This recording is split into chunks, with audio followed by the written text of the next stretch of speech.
सभी देशवासियों को कोटि कोटि नमन एवं सुप्रभात। हर दिन के भांति आज भी आप लोगों को मैं कुछ सुनाने जा रहा हूँ। आप लोग ध्यानपूर्वक सुने। यह एक कहानी है जिसके पिता का नाम रहता है रामनाथ, उनकी पत्नी का नाम रहता है शकुंतला और लड़की का नाम रहता है अरण्या। इसी के ऊपर चलिए एक कहानी है, आपको सुनाता हूँ। बेटी अरण्या, पिताजी घर आते हैं और पूछते हैं, बेटी अरण्या कहाँ चली गई? आ रही हूँ पिताजी, आप खेती से आ गए हैं, थके होंगे, थोड़ी आराम कर लो, मैं शरबत पानी बना रही हूँ। बेटी ने शरबत पानी दिया, पिता पिया तो थोड़ा आराम मिला। अब कैसे हैं पिताजी? अच्छा हूँ बेटी, आराम मिला। अरे बेटी एक बात बताओ, शकुंतला कहाँ गई? बेटी चुप रही, नहीं बोली। बेटी की उदासी मन देख करके पिता चिंतित हुए।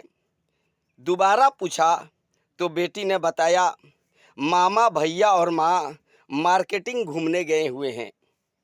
यह सुन करके बहुत दुखित हुए, चिंता करते करते सो पड़े।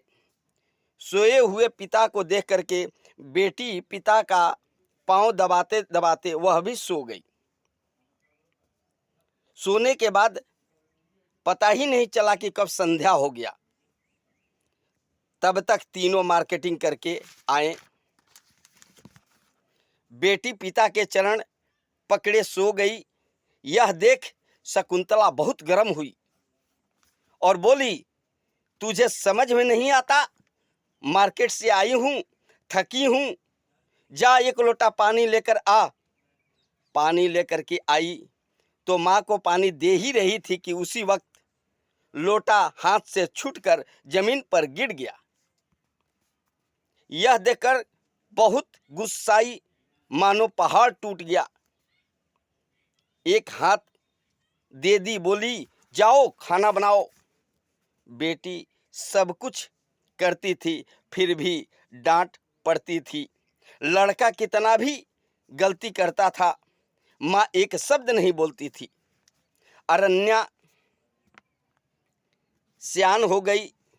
शादी करने के लिए शकुंतला से बातचीत किया और कहा कि हे शकुंतला,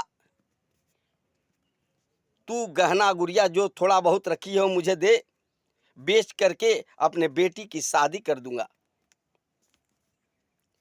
तो शकुंतला ने बोला, मैं बेटे के लिए रखा हूं, बेटी के लिए नहीं।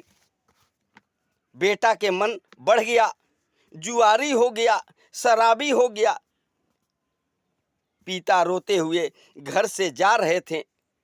बेटी चिल्लाई, पिताजी पिताजी कहते हुए दरवाजे पर आई तो माँ ने लात मारकर बाहर कर दिया।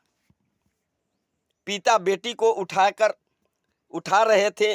उसी वक्त एक जवान लड़का जा रहा था।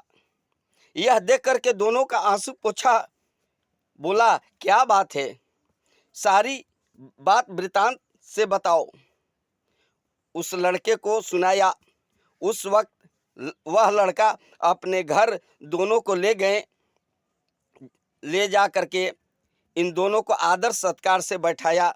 लड़का ने अपने माता पिता से सारा वृतांत सुनाया। सुन करके दुखित होकर के बोले, घबराइए मत, ये हमारी बहू है। ऐसा कहकर दोनों का शादी कर दी।